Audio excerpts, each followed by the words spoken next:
Bapak, Ibu, Saudara-saudari, selamat pagi. Kita berjumpa kembali dalam Renungan Harian Gereja Santo Yohanes Bosco. Hari ini hari Selasa dalam pekan biasa yang ke-10. Kita merenungkan bacaan Injil Matius bab 5 ayat 13-16, masih tentang sabda bahagia. Silakan membacanya dan melanjutkan video ini ketika selesai membaca. Kalian ini garam dunia. Jika garam itu menjadi tawar, dengan apakah dapat diasinkan? Tiada gunanya lagi selain dibuang dan diinjak-injak orang. Saudara-saudari, saat saya bertugas di suatu komunitas sekolah sebagai pimpinan, ada seorang konfrater, seorang saudara bruder yang sangat pandai dalam mengelola bengkel, mengajar dan bergaul dengan anak-anak. Dicintai juga oleh anak-anak, meskipun bruder ini cukup galak dan disiplin. Kendati demikian, bruder ini merasakan suatu kehampaan dalam dirinya. Dia tidak merasa sebagai seorang religius atau biarawan. Begitulah dia mengungkapkan pada saya ketika kami bertemu untuk kolokium, untuk percakapan pribadi. Dia mengalami suatu krisis identitas. Memang sejauh pengamatan saya, dan saya sudah peringatkan dia akan hal ini, bruder memang sangat bagus dalam karya dan pergaulannya. Tapi dalam memupuk hidup rohani dan identitas sebagai seorang biarawan, performanya sangat buruk.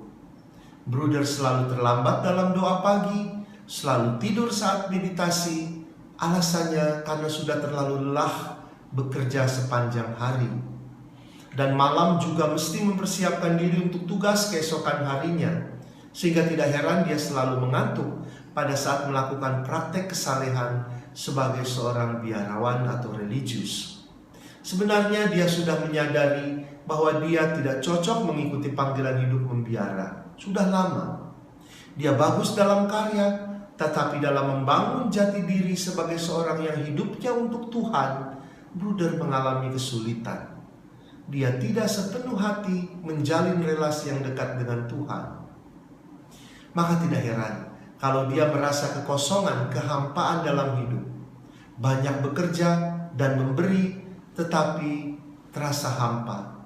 Karena dia tidak memupuk jati dirinya sebagai seorang biarawan, hanya fokus dalam karya. Lalu apa bedanya kemudian dia dengan seorang awam?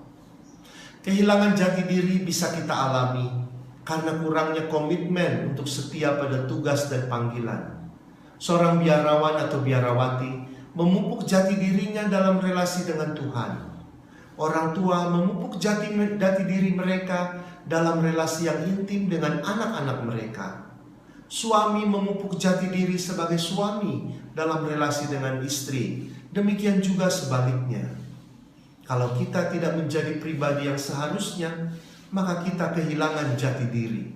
Kita kehilangan rasa itu. Saudara-saudari, semoga kita menemukan jati diri kita yang sebenarnya, identitas diri kita yang sebenarnya, dan tidak kehilangan jati diri kita seperti garam yang kehilangan rasa asinnya. Tuhan berkati kita.